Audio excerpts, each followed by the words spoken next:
ఇలా పడుకున్నా నా ముఖం మీకు యావరేజ్ గా కనిపిస్తుందా? అటు తిరిగి పడుకోనా? సరే.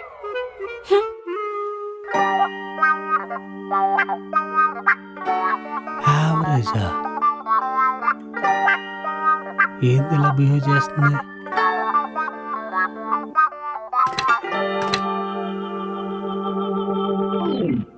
అలా ఏం వంట చేస్తున్నావు? బీరకాయ, చికెన్ చేయొచ్చు కదా. నాకు చికెన్ చేయడం రాదు. పెళ్లి చూపుల్లో నేర్చుకుంటానన్నాగా. పెళ్లి చూపుల్లో అనుకున్నవన్నీ జరుగుతాయా ఏంటి? సైట్ ఉన్నోడి కళ్ళకి తాజ్ మహల్ యావరేజ్ గానే కనపడుతుంది. అలా అని తాజ్ మహల్ అందంగా లేకుండా పోతుందా? సైట్ ఉన్నోడికి చూడ్డం రాదు అంతే. తాజ్ మహల్ ఏంటి, సైట్ ఏంటి, సంబంధం లేకుండా మాట్లాడుతున్నావేంటే? ఏమీ లేదులేండి. కూరలో ఉప్పు సరిపోయిందో లేదో చూడండి. ఉప్పు చూడమనడానికి ఎందుకు అంత గట్టిగా అరుస్తున్నావు? మెల్లగా చెప్పొచ్చు కదా. నా వాయిస్ అంతే, పెద్దగానే ఉంటుంది.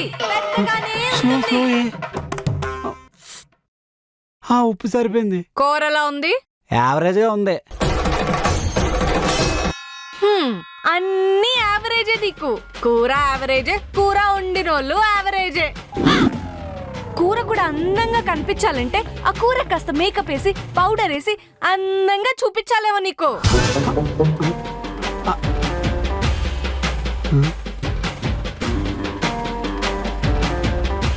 యావరేజ్ అంట, యావరేజ్. డ్రెస్ అదిరిపోయింది, మోడల్ కూడా బాగుంది. అలా అలా డ్రెస్ ఎలా ఉంది?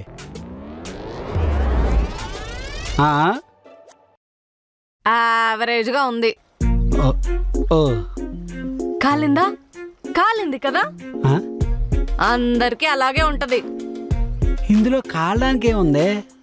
యావరేజ్ గా ఉందన్నావు అంతేగా. అంతేలే, నువ్వు నిజంగానే యావరేజ్ గా ఉంటావు కాబట్టి యావరేజ్ గా ఉన్నావని చెప్పినా నీకు కాలేదు. అదే నిజంగా అందంగా ఉన్న వాళ్ళకి యావరేజ్ గా ఉన్నావని చెప్తే ఎలా కాలుతుందో నీకేం తెలుసు?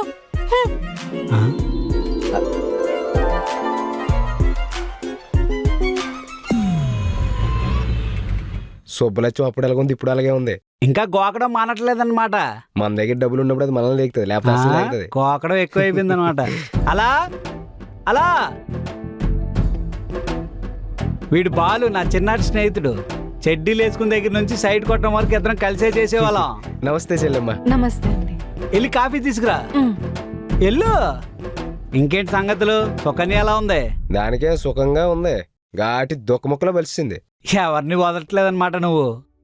అవునరా, చెల్లి యావరేజ్ అన్నా ఎంత బాగుంది కదరా.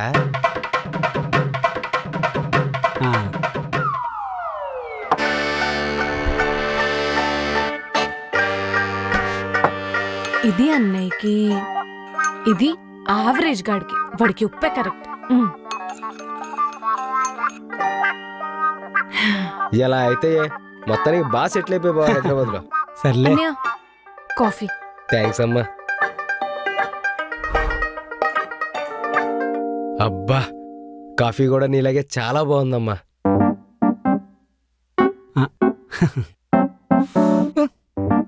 ఇదేంట్రా ఉప్పుగా ఉన్నదాన్ని బాగుందంటున్నావు? ఎంత బాగుంటే ఉప్పుగా ఉందంటావేంట్రా? ఆయనకెప్పుడు అంతే అన్నయ్య. ఆయన కళ్ళకి అన్ని యావరేజ్ గానే కనిపిస్తాయి, నోటికి అన్ని ఉప్పుగానే అనిపిస్తాయి. నీ అప్ప ఉప్పుగా ఉన్నదాన్ని బాగుందంటావేట్రా? ఎంత బాగున్నదని ఉప్పుగా ఉందంటావేంట్రా? బాగుందిరా. ఎంత ఉప్పుకుందేంట్రా? మరి నేను అదే చెప్తున్నాగా. నాకు మంచిగా ఇచ్చి నీకెందుకు ఉప్పుగా ఇచ్చింది బా? నాకు అదే అర్థం కావట్లేదు. పెళ్ళి 4 రోజులు అయింది. 4 రోజుల నుండి వింత వింతగా బిహేవ్ చేస్తుంది. పెళ్లి చూపుల్లో నా వాయిస్ అంతేనండి, చిన్నగానే ఉంటుంది. అదే ఇప్పుడు నా వాయిస్ అంతే, పెద్దగానే ఉంటుంది. మళ్ళీ మాటకు ముందు ఒక యావరేజు, మాట తర్వాత ఒక యావరేజు.